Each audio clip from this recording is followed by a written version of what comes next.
So it depends on the language of the actual ordinance increasing the income tax and how you spell it out. And so on this particular instance, if we were going to do that, you would do it on percentages? Is that how that would be written? Well, you would say how much you're going to increase the tax and the purposes it's going to be used for. And you could detail that out in the ordinance itself.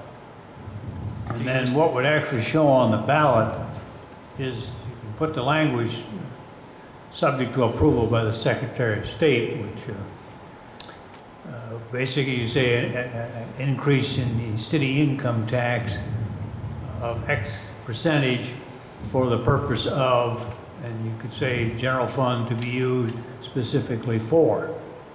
And arguably, if that passes, then that is what you're limited to using the monies for.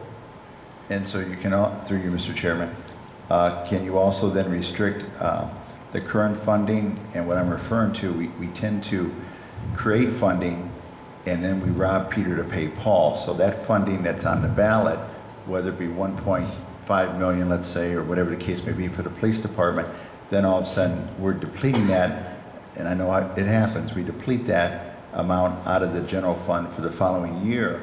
Can we restrict where that is not depleted? Well, there is an ordinance, we have done that in the past, because when the issue came up to go forward with the police levy, the law enforcement fund, there was a companion, and I can't remember whether it was a resolution or ordinance, that council specifically stated that they would not decrease the funding to the police department out of other general fund monies by a certain percentage. They would try to maintain whatever percentage of the general fund at that time was already going to the police department, that percentage would remain.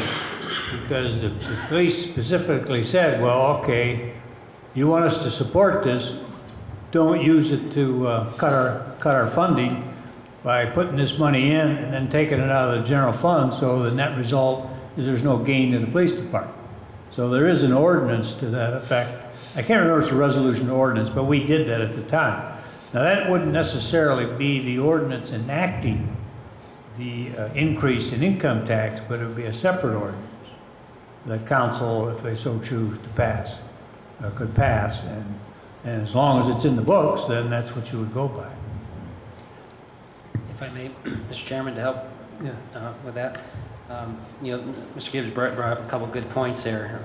One, as I recall, that ordinance spells out 23% of the general fund exclusive through you, there is a percentage. President, I really don't know the numbers anymore, Mr. Mayor, but that could, for whatever the percentage was, and that very well could be what it was at that time. Which we've honored that. It's gotten closer to that.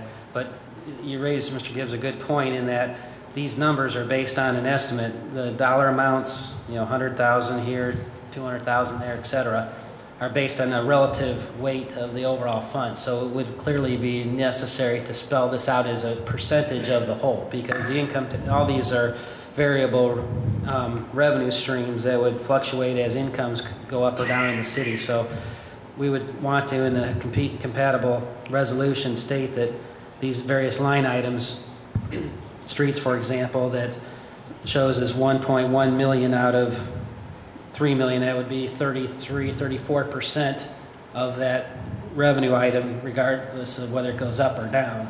And all of these essentially provide services where costs are going to go up, variable over time, but we would want to have a resolution that would dictate these by percentage. Okay, thank you. Mr. Chairman. Mr. Gibbs, did you? Go ahead. I got a couple more, but go ahead. Okay. Mr. Tanner, did you? Who? Mr. Craig?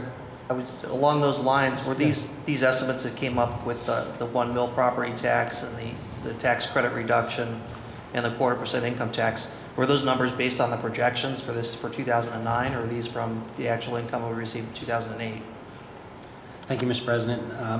As of a couple of weeks or so ago, these numbers were higher, particularly as it related to the income items. So these are based on the auditor's latest revenue estimates, what 0.25% would bring in, and the 75% tax credit. The 1 mil property tax has been pretty constant. And that's been updated, by the way, as far as the $30.63 per year. That was as of just the recent days when the library went to the auditor.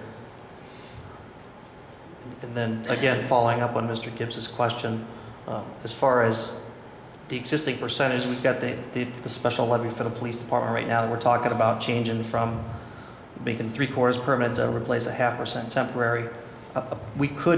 Technically, we could do that with other percentages that already exist, right? We're up at, we could take the 0.75%, reallocate that specifically for a purpose, correct, Ms.?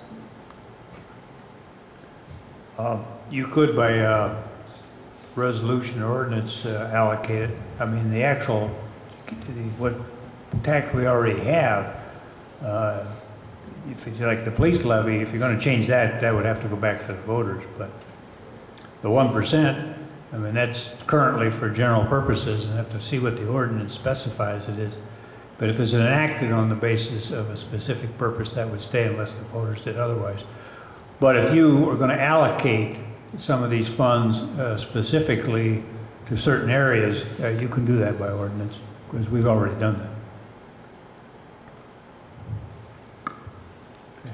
Yeah, okay, Mr. Gibbs and then Mr. Lotko. Mr. Chairman, through you to the mayor, since the proposals, I believe, came from your office, I'm just, tell me your reasoning and philosophy when scenario 1, apparently a priority is the health department. Parks department goes down substantially, but then when you go into scenario 2 and 3, health department disappears, so that apparently is no longer a priority. And then parks seems to be pretty close to about the second priority. So I'm lost a little bit on these scenarios, why the priority for those individual departments weren't kept the same throughout.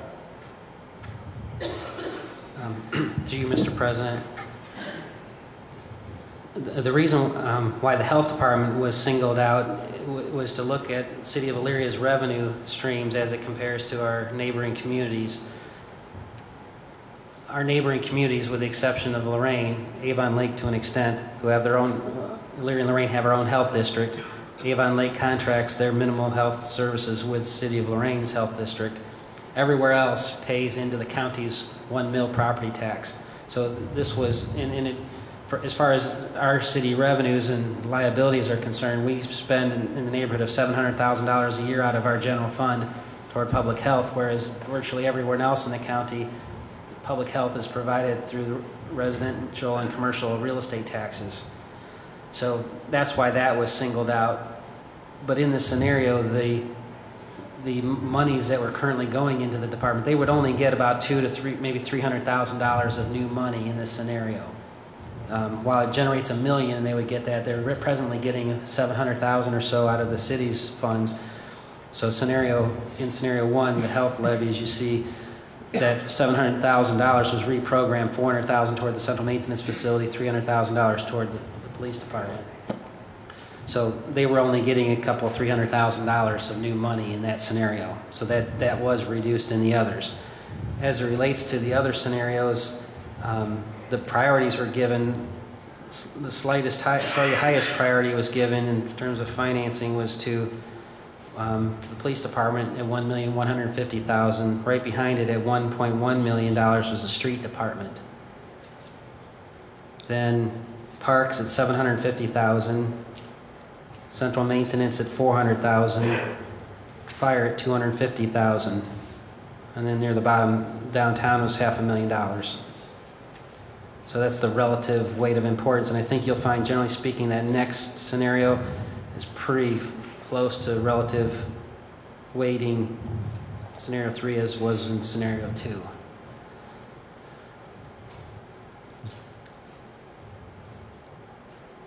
Go ahead. Mr. Chairman.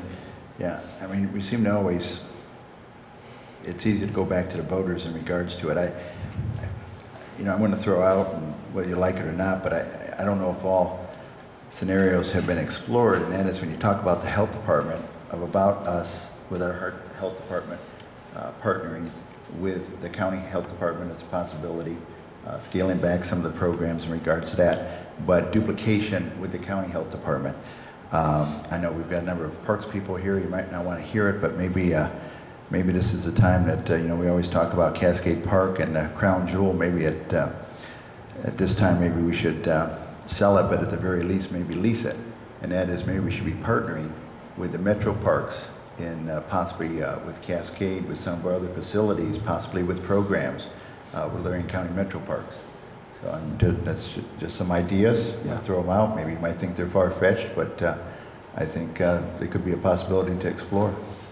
Yeah, but actually, I think we did look at that years back, and it might be time to revisit that because the Metro Parks does have their own funding.